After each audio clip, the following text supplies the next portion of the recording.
Firing 2.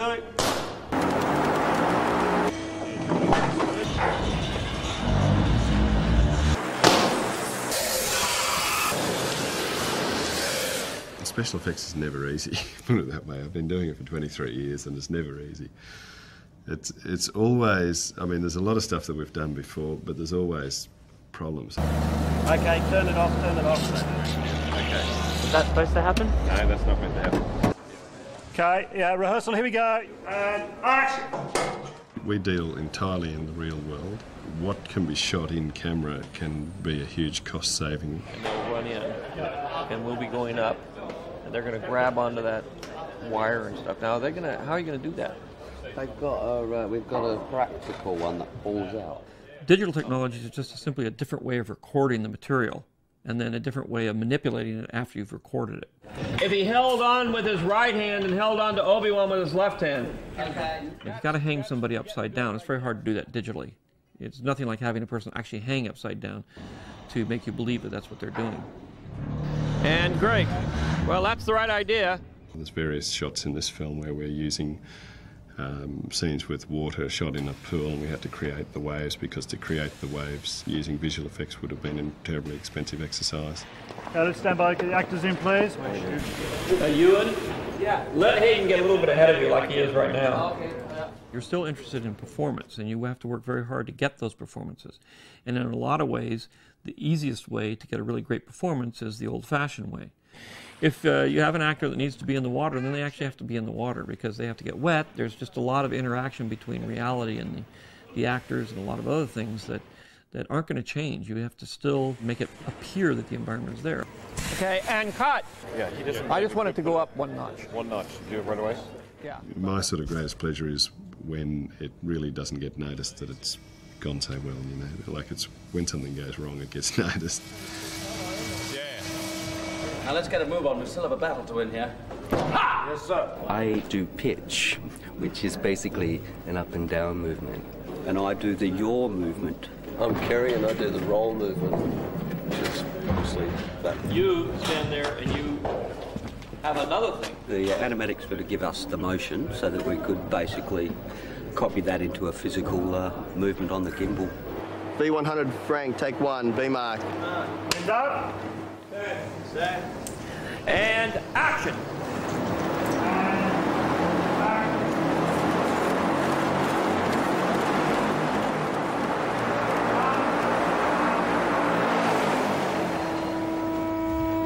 And that's how it's done. We can do a full, or nearly 180-degree roll and about 60 degrees of pitch and about 60 degrees of yaw either side of centre. It's the only gimbal I've ever seen that can do that anywhere. We've gone from a fully manual gimbal to a fully computer controlled, which means we can completely map the movements that we make and then play back exactly what we've mapped. So when we're shooting, we can change that, alter it, so it gives us that facility. And cut. That was great. Let's try one more with bigger swoops in the beginning.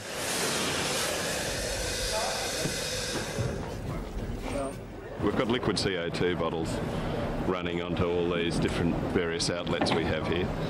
We've got guys underneath the stage on the other side operating those, and as the actors come past various points we can put up a steam jet of varying shapes and sizes up to about 3 metres high. Yeah, on the Matrix we spent a long time underneath a particular set, I seem to recall. It was like days. I was under there for a couple of days. It's all right if people keep bringing you food and cups of tea, but you sometimes get forgotten about under there. Somebody shoot, please. Set. Traffic's up. Action.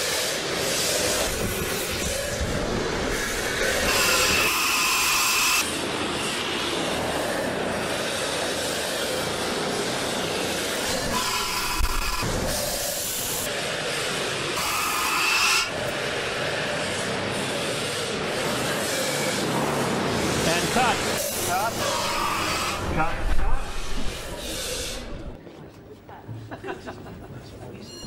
And they think that ILM does everything. Well, we still do it a little bit.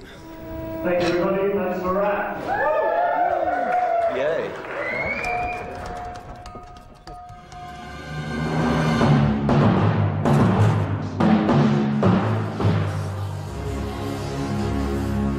All of these films have the ultimate bad guy, which is the Emperor. But in addition to that, there's the sidekick, be him Darth Vader in episodes 4, 5, and 6, Darth Maul in episode 1, or Count Dooku in episode 2. So we're always trying to work with a sidekick, an apprentice to the Dark Lord. Alright, what scares you, Ryan? Alien. Death. No eyes. I would say most people are afraid of death. Yeah. And death like imagery. And I think what made Alien scary was no eyes, like teeth. But this thing has to act. No face. It's not I just know, a that's what I'm saying. predator, That's what was scary. Most people are afraid of insects. Insects, eyes, mandibles, teeth, like that. Yeah, and he didn't seem like he was opposed to it actually being a droid or not being a droid too, so it could be a number of things. As long as it's scary, that's what he said.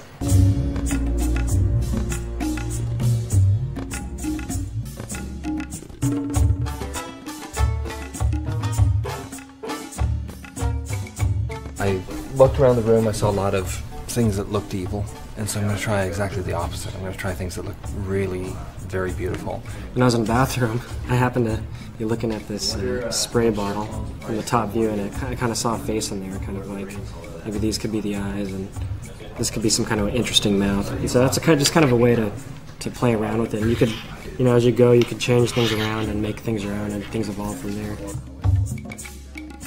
This is kind of going back to that more of a standard general kind of pose, but I'm still not satisfied with it. It's like a toaster. Yeah, it does have a bit of that.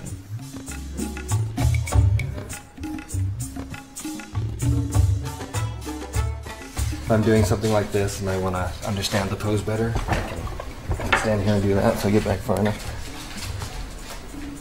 You know, and I can actually try out variations on it. I can put some lighting on it. I can see, you know, what's the most dramatic thing for the pose I'm trying to do. It's really embarrassing sometimes when you forget you're in a room with people and you're... How old is he there? I don't know, 8. And maybe he doesn't have to be human. There's so many ways you could slice it. Yeah, but I like that shape.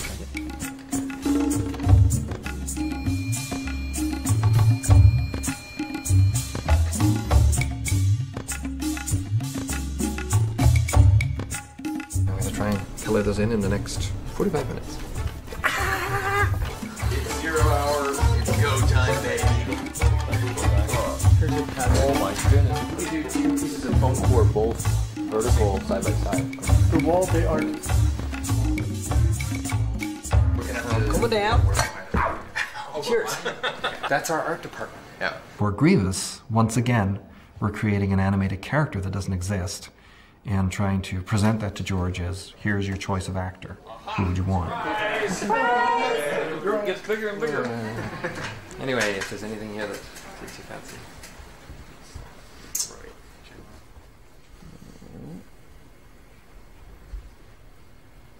I'd be kind of careful that we don't recreate Darth Vader here, since he sort of shows up at the end of the movie.